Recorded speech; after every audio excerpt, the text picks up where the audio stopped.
오늘 아침에는 좀 딱딱하고 좀 재미없는 그 이야기로 말씀을 시작해야 됩니다. 과학 이야기인데요. 아시는 분은 아시겠지만 개체 결합이라는 것이 있습니다. 개체 결합 이런 단어 들어보셨습니까? 이제 이거를 쉽게 이해하시려면 사진을 보시면 됩니다. 쥐인데요. 오른쪽에 있는 것, 왼쪽에 있는 것, 그러니까 같은 쥐예요. 근데 같은 쌍인데 왼쪽만 먼저 보시면 돼요. 거기 쥐가 두 마리가 있죠. 좀 약간 어두운 색깔은 늙은 쥐, 오른쪽은 젊은 쥐예요. 근데 이 둘을 붙이는 거예요. 그러니까 실제적으로 육체적으로 붙여버리는 거예요. 그래서 이제 혈관도 연결하고 이렇게 하는 거죠. 그럼 무슨 일이 벌어지냐면 피가 섞이게 되죠. 이 개체 그 결합이라고 하는 것은 오랫동안 이제 과학에서 이루어져 왔는데 목적이 있어요. 가장 근본적인 목적은 오랫동안 사는 거예요.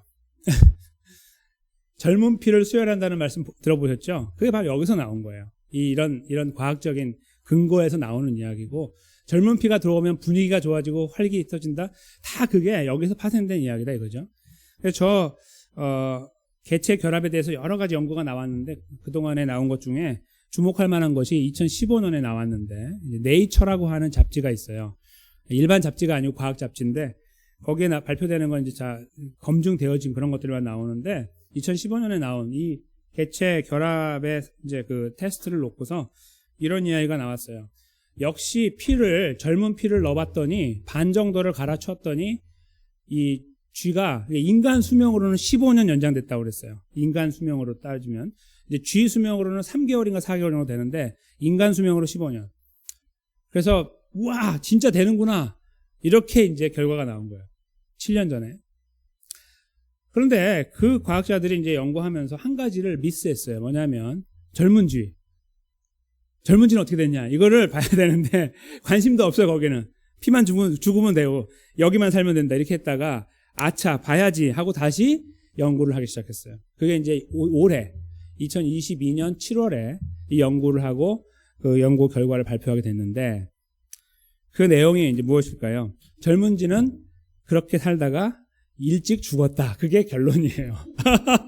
그러니까 피를 주고 나니까 그 늙은 피가 들어오니까 죽었다 이거예요. 빨리 늙고 빨리 죽었다. 그게 이제 정답이었어요. 어떻게 생각하십니까? 뭐 별반 다를 바 없는 그 쥐가 막 살아나고 이런 게 아니고 당연한 거라고 생각하십니까? 아니면 일리가 있다고 생각하십니까? 이 연구에서 발견한 게 있어요. 그게 뭐냐면 저 늙은 쥐로부터 건너오는 그 피 자체가 문제가 아니고요. 피 안에 뭐가 있냐면 세포가 있는데 노화 세포라고 하는 게 있어요. 늙게 만드는 세포. 그래서 그 에이징 셀이라고 불러요, 영어로. 그게 들어와요. 그게 들어와서 원래 없던 그것이 자기 몸에 작용하니까 젊었던 쥐가 그것 때문에 늙어지는 거예요. 막 급격하게 막 늙어지게 돼요. 그래서 처음에는요, 피만 바꾸면 되는 줄 알았어요. 피만 넣어주면은 이 그 늙은 쥐가 살아나고 이렇게 되는 것이 맞는 줄 알았다는 거예요. 그게 발표였죠, 7년 전에. 근데 이번에 바뀐 거예요. 그거는 피 문제가 아니라는 거예요. 늙은 쥐 자체가 에너지가 점점 더 소진되어지기 때문에 그 피를 집어넣었을 때 어떻게 되냐면은 저희가 그 포도 주스 같은 거에다가 물을 이렇게 타면은 그게 막 묽어지잖아요. 물을 아주 많이 부으면 막 색깔도 바뀌고 그것처럼 젊은 피가 들어오면은 그거를 좀 흐릿하게 만들어 나갈 뿐 없어지지 않는다는 거예요. 그러니까 계속 자기서 생겨나는 거예요, 그게. 그러니까 어느 순간이 되면은 피가 다시 띡해지면은 그러면 그것이 작용하기 시작해가지고 결국은 3개월, 4개월 지나서 죽는 이유가 바로 그것이다라고 결론을 내리게 된 거예요. 피를 가지고 생명을 연장할 수는 없는 거다. 그 죽음의 문제는 그 개체 안에 있는 거다. 만약에 그게 쥐라면 쥐 안에 있는 거고 사람이면 사람 안에 있는 거다라는 결론이 나온 거예요. 근데 여기에요. 저희가 한 가지 더 주목할 것이 있는데 뭐냐면 또 하나의 과학인데 물리학에 보면 이 에너지라는 것이 있는데요. 힘이라는 것은 흘러간다라고 표현해요. 그러니까 높은 곳에서 낮은 곳을 흘러서 없어져 버려요. 물이 폭포가 떨어지는 거 생각하시면 돼요. 다시 돌아가지 않잖아요. 떨어지면 끝나는 것처럼 위에서 내려와서 쓰고 나면 끝나버리는 게 에너지예요. 다시 돌아가는 게 없습니다. 그런데 그러니까 위에서 아래로 흐르고 강한 것에서 약한 것으로 가요. 그게 에너지 법칙이에요. 이 실험에서 나온 내용은 그 내용과 이게 딱 같이 궤를 같이 하고 있다고 표현할 수 있죠. 같은 흐름을 가고 있는 거예요. 그러니까 에너지가 어디서 흘러왔죠? 젊은 쥐. 어디로 갔습니까? 늙은 쥐. 늙은 쥐 조금 3개월 정도 한 인간으로 한 15년 정도 있다가 죽게 되고 자기는 더 빨리 죽고 이렇게 됐다라는 거. 에너지가 나가버리니 회복이 안 되는 거예요. 이것은 물리학의 법칙을 아주 잘 대변해주고 있는 거고, 그리고 새로운 이 유전공학에서 저희가 발견하게 된 중요한 연구 결과라고 볼 수 있는 거예요. 그러니까 이 결론을 가지고, 그러니까 우리 너무 장수하려고 하지 마십시오. 그런 말씀을 드리려고 하는 거 아닙니다. 예, 그런 것보다는 이 삶 자체가 이렇다라는 것을 제가 여기서 좀 이제 느꼈는데요. 어떤 거냐면요, 저희가 이 하나님의 백성으로 살아가면서 착하게 살려고 발버둥 치고 이런단 말이에요. 근데 이런 게 있어요. 내가 좀 잘해주면 저 사람도 나에게 뭔가를 하겠지라는 기대를 갖고 살아요. 여기 계신 분은 저를 포함해 다 그래요. 그렇죠? 정도의 차이가 있지만, 설마 내가 10번 했는데 한 번 안 하겠어 이렇게 생각하는 거, 그게 틀렸다는 거예요. 무엇을 따르면? 물리학의 법칙을 따르면 그 에너지는 절대로 안 돌아와요. 이게 돌아오는 거는 다른 게 돌아오는 거예요. 에너지는 아니에요. 내가 여기서 다 힘을 쏟았잖아요. 그냥 없어지는 거예요. 그런데 저희는 이런 걸 알고 있는데도요, 저거는 저쪽 다른 곳에 있는 거예요. 물리학에만 있는 거지 내 삶에서는 제가 없는 거예요. 그래서 항상 기대를 하죠. 그리스도의 삶을 살아가면은 내가 여기서 희생하고 조금 참으면 저쪽에서 나를 향해 희생하고 참겠지라는 기대를 갖고 살아요. 그게 없다 할지라도 왠지 섭섭한 거예요. 그러지 않으신가요? 근데 이것은 그리스도의 삶뿐만 아니라 모든 보편적인 일반적인 사람들이 생각하고 있는 거라고 생각해요. 그러니까 사람들이 관계가 흐트러지고 망가지는 거예요. 잘 보면은 에너지가 한쪽으로 흘러가고 있어요. 그렇죠? 한쪽으로 계속 흘러가니까 한쪽에서는 받으니까 맨날 좋은데 한쪽에서는 다 소진되는 거예요. 나중에 번아웃 되게 되는 거죠. 똑같은 원리가 그리스도의 삶에서 나타나고 있어요. 그래서 저희는 그런데도 불구하고 그걸 기대하려고 하고 안 오는 것 때문에 힘들어하는 관계를 가지고 살아갈 때가 참 많다는 거죠. 오늘 본문이요, 이 과학적인 이야기를 뒤집는 이야기를 하고 있습니다. 어떤 의미에서 이 과학적인 이야기를 뒤집을까요? 저희가 한번 그 내용을 찾아보려고 하는데요. 두 사람을 이렇게 좀 집중해 보면서 보려고 그러는데, 이제 일종의 여기 아까 그 실험하고 좀 제가 이렇게 말씀드리면 조금 많이 말하는 거지만 너무 나간 거지만, 젊은 쥐와 그 늙은 쥐의 비교를 나오미와 룻의 비교로 좀 이렇게 설명을 해드리려고 그래요. 저희가 오늘 읽은 이 본문은 해피 엔딩이고 everyone is happy, 그게 여기 나와 있어요. 그동안에 룻기가 갖고 있던 내용들을 다 뒤집고 모든 슬픈 것들을 다 긁어가지고 버려버리고 새로운 이야기를 쓰는 것처럼 보여요. 그게 뭐예요? 자, 그 성실했던 보아스가 모든 자기 손해를 감수하면서 기업 물을 자가 된 다음에 결국 누구와 결혼을 하는 이야기가 나옵니까? 바로 룻과 결혼을 하였다, 이렇게 나옵니다. 그리고 하나님께서 그로 잉태케 하셔서 그가 아들을 낳게 되었다. 누가 해피하죠? 보아스가 행복하고 룻이 행복한 해피엔딩이 된 거예요. 근데 이 이야기가 조금 더 흘러가요. 14절에 보면 그 이야기를 듣고 있던, 아니 보았던 사람들이 한 10개월, 한 1년 지났겠죠, 시간이. 그때쯤에 여인들이 나오미에게 이야기를 해요. 찬송할지로다, 여호와께서 오늘날 당신에게 기업 물을 자가 있게 하셨다. 이 없게 아니하셨다는 말은 부정이 두 번이니까 긍정이잖아요. 그러니까 기업 물을 자가 있게 하셨다. 없는 줄 알았는데, 망한 줄 알았는데 주셨다, 그거예요. 이 아이의 이름이 이스라엘 중에 유명하게 되기 원한다, 이렇게 쓰고 있습니다. 여기에서 이제 좀 하나만 먼저 짚고 넘어갈 것은요, 이 아이의 이름이라고 하는 이 아이예요. 원래 원어에는 아이라는 말이 없어요. 그라고 나와 있어요. 그. 그래서 이 문맥으로 볼 때에 이 아이의 이름이 아니라 여호와의 이름이라고 보는 것이 더 이 이야기를 이해하는 데 도움이 돼요. 즉, 사람들이 그동안에 여호와를 많이 잊고 살았어요. 사사시대니까. 그런데 이 나오미 가정을 보면서 다 망하고 무너진 저 가정이 회복되는 걸 보면서 여호와 하나님을 찾게 되고 하나님께 감사하게 된 거예요. 그래서 찬송을 하고, 그리고 나서 그 하나님의 이름이 영광스럽게 되기 원한다라고 말을 하고 있는 것이 이 14절을 이해하는 데 더 도움이 된다는 거예요. 그렇죠? 하나님께 영광을 돌리는 거예요. 그런 분위기가 조성이 된 거예요. 그런 다음에 15절에 건너오면 그 아이에 대한 이야기가 나와요. 드디어. 그게 뭐냐면 내 생명의 회복자가 되고, 이는이라는 말은요, 왜냐하면이 아니고 그 아이는 그런 말이에요. 그 태어난 아이는 너의 생명의 회복자가 되고 너희가 나이가 더 많이 들 때 너를 봉양할 것이다, 이렇게 말을 한 거예요. 그래서 그 아이를 다시 한번 설명하기 이렇게 말해요. 너를 사랑하며 7 아들보다 귀한 자부, 누구죠? 룻이 낳은 자로다, 이렇게 말하고 있어요. 그러니까 13절에서 이 아이를 누가 낳았다고 하고 있냐면 룻이 낳았다고 했고, 룻이 낳았죠. 누가 낳아요, 그렇죠?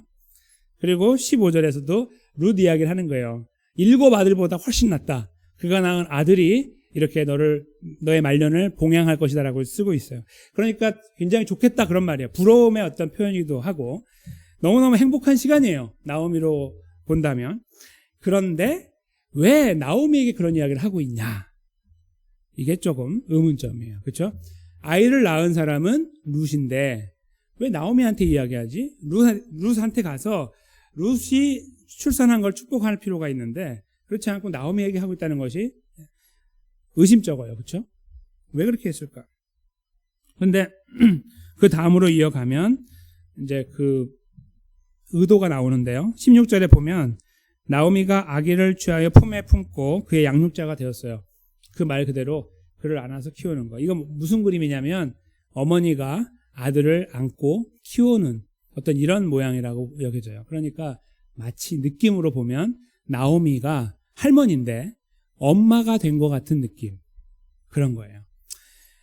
저희가 이렇게 좀 거슬러 올라가 보면 사실 본인 아들 둘이 있었잖아요. 말론과 기럐이라는 두 아들이 있었는데 결혼했지만 자녀가 없었다고 그때 성경이 쓰고 있잖아요.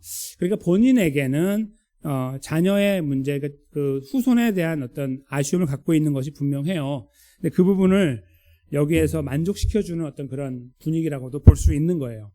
실제로 손자를 무릎에 앉히고 있는 이런 모양이 야, 참 좋겠다라고 느낄 수 있도록 만들어줬다, 이 분위기가. 그렇게 이해를 할 수 있습니다. 그런데 그 아이를 거기까지만 봐도 그래도 이게 왜 룻을 칭찬하지 않고 이렇게 나오미에게 했을까라고 하고, 또 나오미가 그 아이를 앉혀놓은 장면을 이렇게 마치 그림처럼 보여주고 있는데 그 다음에 가니까 이 이야기가 바뀌는 거예요. 이 아이의 소유권이 나오미에게 넘어가는 거예요. 마지막 절 17절을 보세요.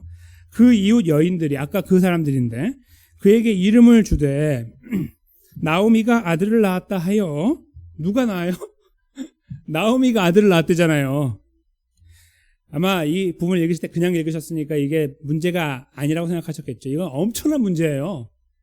누가 낳았어요? 룻이 낳았지 왜 나오미가 낳아요? 근데 나오미가 낳았대요.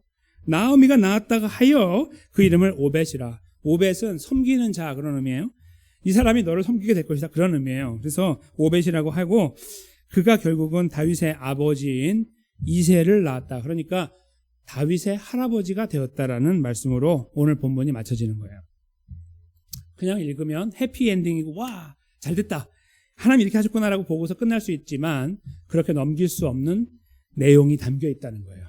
왜 하나님은 룻기를 기록하실 때 여기서 이런 혼동을 일으킬 단어를, 그런 표현을 통해서 우리의 이 이해를 돕지 않으셨는가? 왜 우리에게 더 혼란을 초래하고 계시는가라는 질문을 갖고 있는 거예요. 가져야 된다는 거예요. 어떻게 생각하십니까? 왜 이 아들이 룻의 아들이었다가 나오미 아들로 바뀌었을까요? 왜 그것을 아무렇지도 않게 쓰고 있을까요? 언제 나오미가 나왔어요? 당연히 룻이 나왔지. 앞에서 2번이나 룻이 나왔다고 했거든요. 그런데 분위기가 좀 바뀌더니 결국은 나오미가 나왔다고 바뀌고 있다. 이거를 어떻게 이해해야 되냐는 거예요. 하나님은 왜 분명하지 않은 사실처럼 보이는 이것을 여기 넣어서 우리로 하여금 혼동을 주고 있는가? 먼저 이 내용을 제가 찾아가려면요, 두 사람을 비교하는 과정이 필요해요. 먼저 이렇게 제가 잠깐 한번 그 앞부분부터 잠깐 설명을 드리면 이렇습니다. 나오미가 지금 여기까지 오기까지 인생이 파란만장했죠.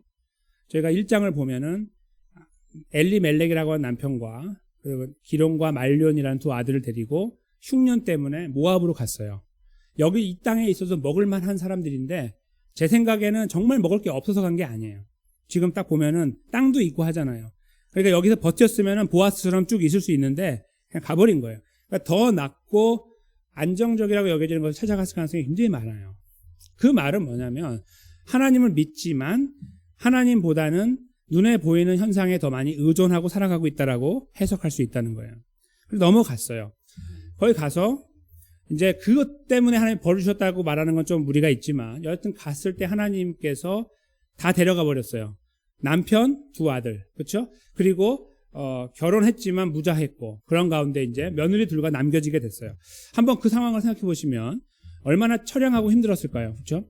자, 한번 살아보겠다고 왔는데 다 잃어버리게 된 거예요. 그런 상황 속에 나오미가 있었는데 나오미가 결심을 하고 돌아가기로 하죠. 자기 그 고향으로 돌아오기로 결정했을 때에 오르바라고 하는 그 두 번째 며느리는 이제 만류하니까 떠나버렸고 첫째 며느리였던 룻은 끝까지 따라왔어요. 그래서 함께 둘이 들어오게 될 때 사람들이 환영을 했죠.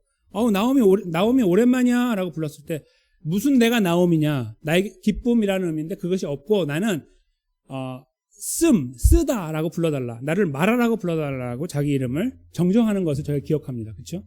그렇게 돌아왔을 때 그가 사실은 저희가 기대하는, 성경을 쭉 읽다 보면 기대하는 게 뭐냐면 이제 이렇게 돌아오고 나서 하나님께 좀 회개 좀 하겠지? 잘못했으니까? 잘못한 거니까, 이게 벌이건 아니건 본인이 갔던 건 잘못이니까 돌아왔을 때 하나님 죄송합니다 라고 한 장면이 나오면 좋은데 한마디도 나오지 않아요. 그렇죠? 그걸 보면서 저희가 굉장히 실망을 했어요. 그렇죠? 기억하시죠? 그런데 더 중요한 건 뭐냐면 그 실망의 끝자락에서 뭘 하고 있냐면 머리를 빙빙 돌리는 거예요. 그동안에 본인들이 그 몇 년, 언젠지 모르지만 시간이 오래 전에 모압으로 갔을 때 생각했던 그런 생각 같아요. 세상적인 생각. 어떻게 하면 제대로 살 수 있을까를 찾아갔던 그 걸음 그대로 어떻게 하면 우리가 이 상황을 빨리 극복할 수 있을까? 보아스를 잡아야지. 이거 기억하시죠? 보아스를 잡아야 되는 거예요. 어떻게 잡아요? 이렇게 몰래 들어가 잡는 거예요. 그걸 본인이 추구해 나갔던 사람으로 저희가 이 본문 속에, 성경 속에 찾았습니다. 그러니까 결국은 나오미가 돌아온 다음에 어떤 좋은 모습으로 하나님께 무릎 꿇고 이 문제를 해결하려고 하는 어떤 발버둥을 치기보다는 전혀 그것은 없고 하나님은 장신구처럼 달고 있을 뿐 자기가 갖고 있던 이 경험과 머리를 가지고 다음 계획을 준비해오는 어처구니 없고 굉장히 안타까운 모습을 드러내고 말았다. 그걸 저희가 읽어냈던 것입니다. 그러니 오늘 여기 드러나고 있는 이 해피 엔딩이 나오미에게 타당한 것입니까? 아닙니까? 먼저 한번 우리에게 질문을 한번 해보십시오. 두 번째로요, 룻을 보겠습니다. 룻은 원래 천생이 이방인이니까 그냥 죽으면 끝인 거예요. 지옥 가는 거죠. 그런데 이 모압에 태어난 이 사람이 세상 사람들 말로 우연히 하나님의 섭리에 의해서 기론을 만나는 거예요. 그래서 이 기론이라고 하는 그 남자는 나오미의 큰아들인데 그와 결혼을 하게 돼요. 그러면서 하나님에 대해 듣기 시작하는 거예요. 저 요단강 건너편에 있는 땅에 이스라엘 사람 사는데 그들이 하나님과 관계를 맺으며 이렇게 왔다는 이야기를 그때 듣기 시작하는 거예요.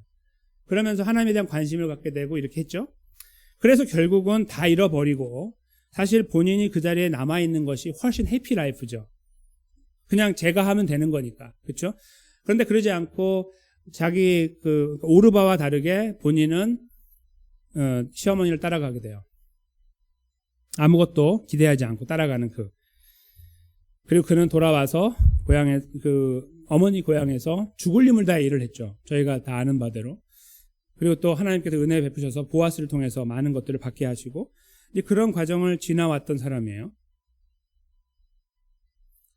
근데 더 놀라운 것은 멋진 남자 보아스를 만난 거예요. 나이 차이가 많이 있었겠지만 그 사람을 만나서 안정되어지고 드디어 거기에서 아무런 걱정 없이 살 수 있는 모든 것을 만들어놔서 오늘 여기서는 이제 거기에 마지막 마침표가 찍히는 거예요. 얼마나 행복하게? 마침표를 딱 찍어줘요. 어떻게 해요? 모든 것이 안정되어지고 그리고 후손인 아들을 낳았다. 이거보다 더 좋은 일이 없는 거예요. 룻이 이 자리에 있는 것은 타당합니까? 라고 저희가 질문을 해볼 필요가 있어요. 아까 나오미에 대해 말씀드렸잖아요. 나오미가 지금 이런 해피엔딩을 경험하고 있는 것은 맞습니까? 제가 질문을 드렸고요. 룻이 이런 해피엔딩을 경험하고 있는 것은 맞습니까? 혹시 두 분을 비교한다면 누가 더 복된 사람이라고 생각하세요? 나오미일까요? 원래 죽었던 사람이 살아났으니까 오늘날로 하면은 불신자 가정에 태어나서 예수님 믿어 구원받았으니까 그렇게 생각할 수 있죠. 나오미는 어떨까요? 나오미 어떻게 생각하십니까? 나오미는 원래 중간쯤 가는 사람인데 하나님께서 이렇게 더 높은 곳을 이렇게 올려주셨고 룻은 여기 바닥을 치고 있다가 위로 올라간 점프를 한 2번 한 사람처럼 여겨지십니까? 아니면 나오미를 잘 생각해 보면 나오미가 지금 여기 해피엔딩 이 자리에 있는 것이 타당하지 않다고 생각하십니까? 나오미가 그 1장에 그런 문제가 있었지만 돌아와서 그때부터 하나님 앞에 무릎 꿇고 하나님을 의지하고 자기 머리를 믿지 않고 이 모든 절차에 따라서 가고 싶어 했고 그러하였다고 한다면 나오미가 이런 자리에 있음에 대해 우리가 박수를 힘있게 쳐줄 수가 있을 겁니다. 야, 역시 해피엔딩이야. 이렇게. 그렇죠? 그래 이렇게 했더니 이렇게 되잖아 라는 이야기를 할 수 있는 거예요. 근데 그는 그런 아무런 근거를 가지고 있지 않아요. 그렇게 생각할 때 한번 다시 생각해 보세요. 나오미가 더 복됩니까? 룻이 더 복됩니까? 둘 다 똑같아요. 둘 다 똑같이 복됩니다. 여기에 저희가 찾아낼 수 있는 유일한 단서는 하나님의 은혜입니다. 하나님의 은혜가 보여요. 룻이 이 자리에 흘러 들어오게 된 것은 하나님의 은혜였어요. 중간에 슬픈 일을 만났지만 그에게 마음을 주셔서 그를 이끌어 오시더니 결국은 이렇게 해서 모든 과정을 새롭게 회복하셨어요. 하나님의 은혜죠. 아무런 근거가 없는 사람이 하나님의 자녀로 그 자리에 세워지게 됐어요. 나오미는요, 원래 하나님을 잘 섬겨야 되는데 이미 한번 꺾여진 다음에 다시 돌이키지 못하는 굉장히 연약한 모습을 보여왔고 계속 나락으로 떨어지는 것 같은데 어느 순간 하나님 붙잡더니 결국은 올려서 같은 위치에 세워놓게 된 거예요. 그래서 이 아들을 이 두 여인으로 인해서 연결을 시켜놓고 있는 거예요. 이 본문에서. 그게 바로 하나님의 의도였던 겁니다. 왜 나오미의 아들이라고 부르고 있냐 하면 이 두 여인이 똑같은데 똑같이 사실은 형편없는데 하나님의 은혜가 이들을 붙잡아서 한 곳에 세워놨다는 것을 설명하고 싶은 거예요. 그래서 오벳이라고 하는 아들을 중심으로 하여 그렇게 저희로 하여금 이상하다라고 다시 생각하도록 만들도록 그렇게 표현을 적어 놓았다고 저는 믿습니다. 둘 다 하나님의 은혜 가운데 이 자리에 있게 됐다는 거 제가 생각해 보게 됩니다. 이 생각 속에서 저희가 아까 제가 서두에 말씀드린 것처럼 물리학의 법칙을 뛰어넘는 것을 보게 돼요. 그게 이제 첫 번째로 어떤 게 보이냐면 젊은 쥐가 피를 저쪽 늙은 쥐에게 옮겼을 때 오는 현상을 저희가 기억하죠. 근데 오늘 본문을 잘 보면 나오미와 룻의 관계에서 먼저 룻이 쏟아부는 에너지가 보여요. 어떻게 보이죠? 룻은 나오미에게 아무것도 건질 게 없는데 따라왔다는 거. 그렇죠? 그리고 돌아왔더니 정말 아무것도 없어. 왔더니 정말 아무것도 없잖아요. 그랬더니 먹고 살기 위해서 자기가 나가요. 어머니 같이 나가죠. 어머니 책임도 좀 있잖아요. 이렇게 하지 않고 자기가 나가는. 이런 모양들을 통해서 에너지가 이렇게 밖으로 나가고 있어요. 누구를 향해서요? 나오미를 향해서. 자기 거 희생. 그렇죠? 돌아오지 않는 거 다 쓰고 있는 거예요. 물리학의 법칙에 따라서. 그런데 그것을 또 누가 했냐면은 사실은 나오미도 했다는 데 있어요. 나오미가 모압에서 며느리로 맞은 다음에 그런 어려운 시간 지난 다음에 돌아올 때 그의 입에서 그가 하나님 앞에 잘못했습니다는 하지 않았지만 언급했던 이름이 있어요. 계속 입에 달고 살았던 이름, 여호와. 몇 번 나왔죠. 여호와를 이야기하면서 모르겠습니다. 다른 신도 존재하고 인정했는지 모르지만 당시엔 그런 사람이 많았으니까 여호와가 진짜 신이라고 믿어서 그렇게 고백했는지 몰라요. 그렇지만 자기가 믿어왔던 하나님에 대해서 고백하고 왔던 시간들이 있었어요. 그 시간을 통해서 무엇을 했냐면 나오미 갖고 있던 에너지가 흘러간 거예요. 그에게. 이렇게. 그 두 관계가 저희 머릿속에 남아 있어야 됩니다. 즉 한쪽으로 일방적으로 흘러갔던 에너지가 아니라 양쪽으로 흘러간 거예요. 서로 계속해서 에너지가 공급된 거예요. 이게 돌아오는 에너지는 아니에요. 그거 했으니까 주는 게 아닌데 그렇게 계속 서로 영향을 끼쳐오면서 서로가 결국 하나님의 은혜 가운데 그들이 세워지는 자리에 서게 됐다라고 생각해 볼 수 있습니다. 그런 의미에서 저는 일반 물리학 법칙을 뛰어넘는 일이 저기에서 보여지고 있다라고 먼저 생각을 합니다. 그러나 저희가 그렇게 생각하고 오늘 본문의 말씀을 마무리한다면 저희들에게 남는 결론은 뻔합니다. 뭐냐면 끝까지 열심히 해라 이거죠. 그냥 하나님 백성답게 끝까지 사는 거 계속 끝까지 가. 어쩌면 옆 사람도 당신한테 그렇게 할 수 있어. 그러면 함께 세워지는 거야 라는 이야기를 저희가 할 수 있을 것입니다. 근데 본문에서 저희가 만약에 하나님의 은혜라는 것을 다시 끄집어내서 재음미할 수 있다면 그 이야기가 틀렸다는 것을 알게 돼요. 뭐냐면 그들이 나누었던 선한 마음들과 어떤 행동들이 이런 것들, 희생 이런 것들이 그 분위기를 만들어서 그들이 그 해피엔딩의 자리에 서게 됐다고 한다면 저희들에게 하나님이 필요 없다는 겁니다. 하나님이 필요 없는 거예요. 어떻게 하면 되냐면 죽을 힘을 다해서 희생하면 되는 거예요. 아무것도 기대하지 말고 아무것도 반대로 돌아올 거를 계산하거나 기대하지 말고 하면 혹시 알아? 잘 될지. 그런 거 저희가 사용하잖아요. 혹시 알아? 잘 될지. 그렇게 되는 이야기가 되는 거예요. 그러나 본문은 그 이야기를 하고 있지 않아요. 오히려 어떻게 나오미가 이 자리에 있지? 깊이 생각해보면 야 이거 하나님의 은혜네 하고 금방 보이고 룻은 마찬가지네 라고 보이게 된다는 거예요. 그렇게 볼 때 저희가 여기서 아유 착하게 그냥 살면은 돼 라고 이야기할 수가 없고 그렇게 우리가 이 이야기를 결론 지을 수도 없고 그렇게 해야 된다고 말할 수도 없다는 거예요. 그럼 무엇을 저희가 이야기해야 될까요? 여기에 보이지 않는 은혜가 있는 거예요. 오늘 본문의 제목이죠. 돕는 은혜입니다. 이 돕는 은혜는 서로 간의 인간과의 관계 속에 서로가 주고받는 그 돕는 은혜가 처음에는 그렇게 그것이 있는 것처럼 보이나 그것보다 더 중요한 것을 여기서 저희가 알게 돼요. 그것은 설사 내가 에너지를 다 사용해가지고 고갈돼가지고 내가 번아웃 된다 할지라도 나에게 에너지를 공급하는 것은 저 상대방이 아니라 하나님이시다는 거예요. 그게 바로 제가 말씀드린 물리학의 법칙을 뛰어넘는다는 겁니다. 서로 에너지를 주고 있다는 이야기를 하려고 하는 것이 아니라 이거보다 더 중요한 거. 이렇게 할 수는 있으나 어느 정도 계약을 걸고 그렇죠? 너가 10개 주면 나도 10개 줄게. 너 5개 주면 내가 5개 줄게. 아니면 너 10개 주면 내가 9개까지는 줄 수 있어. 뭐 이런 거. 그렇죠? 그런 것들을 저희가 이야기할 수 있으나 그것이 여기 본문에서 맥을 잡고 있는 이야기가 아니라는 거예요. 룻기의 맥은 하나님의 은혜이기 때문에. 이 역사가요. 이렇게 붙잡아주고 돕는 이 은혜가 하나님 백성은 저희들의 삶 속에 계속 있어 왔어요. 오늘 본문처럼. 그런데 그것을 제가 처음 만났던 시간들이 있습니다. 그때가 언제이십니까? 우리를 돕는 은혜를 경험하셨을 때가 언제입니까? 예수 그리스도를 만날 때였죠. 다시 말씀드리면 2000년 전에 예수님이 이 땅에 오셔서 십자가에 돌아가시고 부활하신 사건은 바로 우리로 하여금 이 끊임없이 공급되어지는 생명의 에너지, 생명의 은혜가 우리 안에 영원하도록 못을 박는 결정적인 행위였다는 겁니다.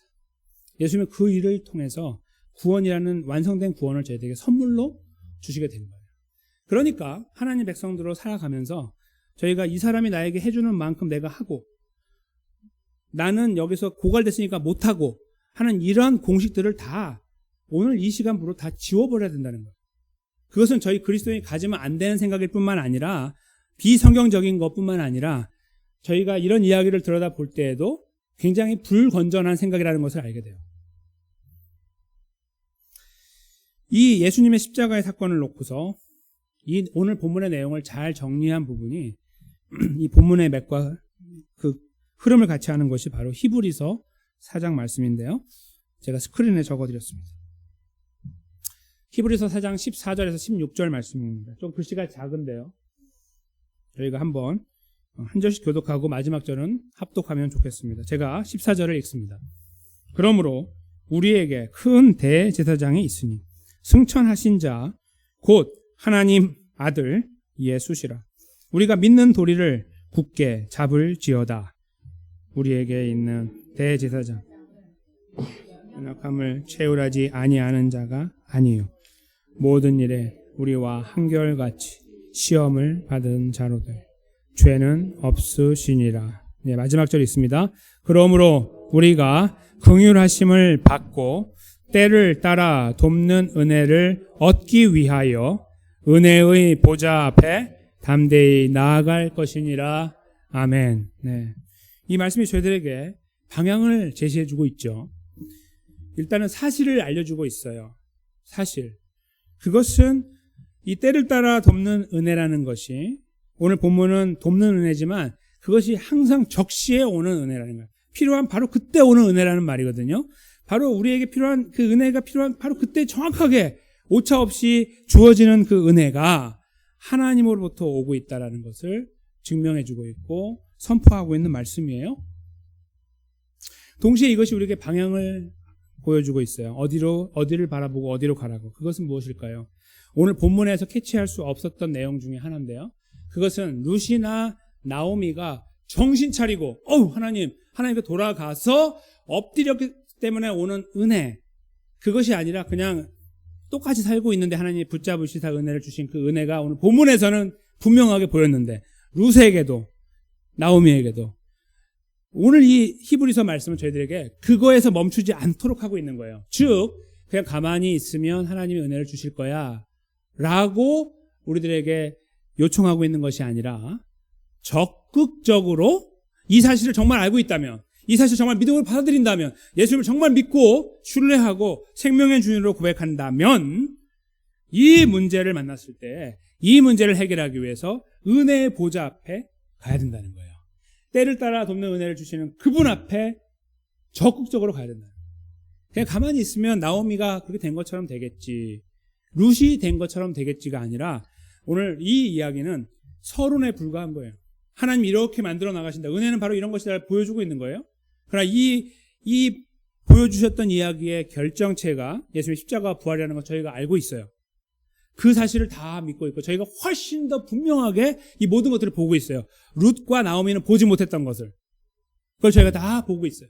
보아왔고 고백해왔던 저희가 오늘을 살면서 룻과 나오미가 만나는 것 같은 시간들을 지나가는데 그때에 가만히 있으면 다 해주시는데 그렇게 우리가 반응해서는 안 되고 주님 앞에 적극적으로 가야 된다는 거예요. 은혜의 보좌 앞에 가서 하나님 이 문제를 해결해 주십시오, 나를 불쌍히 여겨주십시오, 붙잡아 주십시오를 기도해 나가야 된다는 거예요. 어차피 하나님이 알아서 하실 거니까 가만히 손 놓고 있자가 아니라 하나님을 향해 가는 그 열정을 회복해야 된다. 마치 본문을 읽을 때 나오미가 만약에 회개했다면 저희가 등을 한번 쳐줄 거 아니에요. 야, 나오미 잘했다. 잘못했지만 돌아왔잖아. 하나님 회개했죠. 이렇게 해야 돼 라고 우리가 말할 거 아니에요? 똑같은 거예요.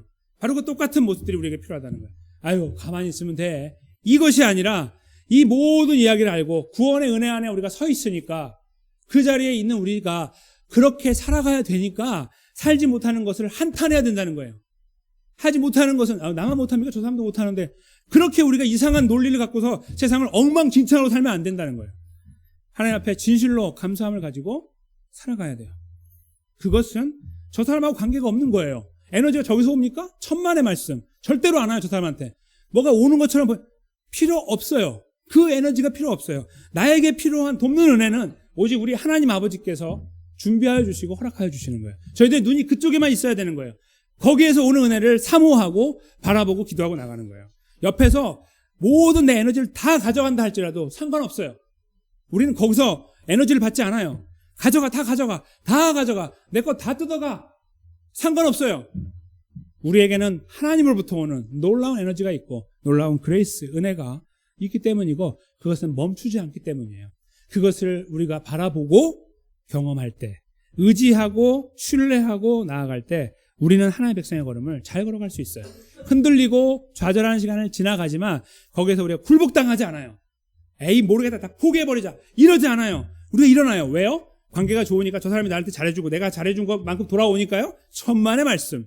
하나님의 백성은 절대 거기에 근거하지 않아요. 우리는 그것이 오면 땡큐 할 수 있어요. 그러나 그것이 없는 것을 전제로 살아야 돼요. 어디서 오기 때문에요? 하나님, 우리의 아버지. 우리를 이렇게 사랑하시고 이렇게 형편없는 나를 끝까지 사랑해 나가시는 이 놀라운 구원을 완성했다라고 도장을 찍으신 하나님 아버지께서 우리를 지금도 품고 계시니까요. 그걸 저희가 생각하면, 그것만 깊이 생각하면 우리는 주님의 은혜 앞에 감사함으로 설 수밖에 없어요. 하나님, 왜 삶이 이 모양입니까? 라고 말할 수 없어요. 왜 나만 이렇게 해야 됩니까? 저 사람은 안 하는데 라고 말할 수 없어요. 아무것도 관계가 없는 거예요. 나를 향한 그 사랑이 보이고 그 사랑이 느껴질 때 우리는 거기에 성실하게 반응하는 것 뿐입니다. 너무 감사하게 거기에 반응하는 거예요. 그것이 성숙한 그리스도인의 걸음이라고 저는 믿습니다.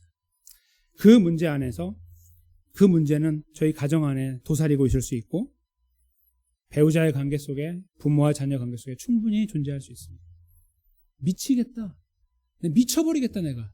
언제까지 해야 되냐? 이렇게 우리가 그런 이야기 하잖아요. 하다가 힘들 때. 그런 이야기가 가정 안에만 머물러 있지 않아요. 가정을 나와서 일터에 가면 그런 모습이 있어요. 왜 나한테만 맨날 그러냐? 너는 뭘 했는데? 이렇게 하는 이야기가 우리 안에 충분히 가능해요. 하나님도 아시잖아요. 라고 말할 수 있는 것도 우리 안에 있을 수 있어요. 그렇죠? 난 최선을 다했으니까. 그럴 수 있습니다. 심지어는 교회 안에서도 마찬가지예요. 하나님, 저 목사는 왜 맨날 저 모양입니까? 이렇게 말할 수 있습니다. 근데 저희들의 시선을 이 본문의 이 내용에 입각해서 다시 재정립한다면, 아, 하나님의 은혜구나. 돕는 은혜구나. 역사하는 은혜구나. 그것이 절대로 스탑하지 아니하고 내 인생 속에 지금도 개입하고 있구나. 나를 구원해서 그 자리에 세울 뿐만 아니라 오늘을 살아가는 에너지가 되어주시고 근거가 되어주시고 나를 위로하시고 격려하시면서 이 길을 가도록 하시는구나. 그 하나님의 살아계심과 역사하심들을 여기 계신 모든 성도님들과 제가 이번 한 주간 구체적으로 경험하고 또 그걸 고백할 수 있는 자리에 세워졌으면 좋겠습니다. 그것이 우리들의 입에서 살아 움직였으면 좋겠고 누가 나를 보니까 그런 고백을 하는 게 아니라 그냥 하나님과 관계가 너무 좋아서 그 능력의 도우심과 인도하심과 붙잡아주심과 위로하심이 너무 크기 때문에 내가 왜 포기하냐? 이 은혜가 있는데라고 우리가 자신 있게 말하면서 주님 앞에 정직하려고 하고 올바르려고 하고 주님을 신뢰하려고 하고 내어 맡기려고 하는 이런 아름다운 걸음들 여기 계신 한 분 한 분의 삶 속에서 온전하고 힘있게 이루어 나가게 되시기를 우리 예수님을 신뢰하면서 그분을 의지하면서 주여 나를 도우소서 그 이름으로 기도하면서 그 자리에 잘 세워지게 되시기를 주님의 이름으로 간절히 축원합니다.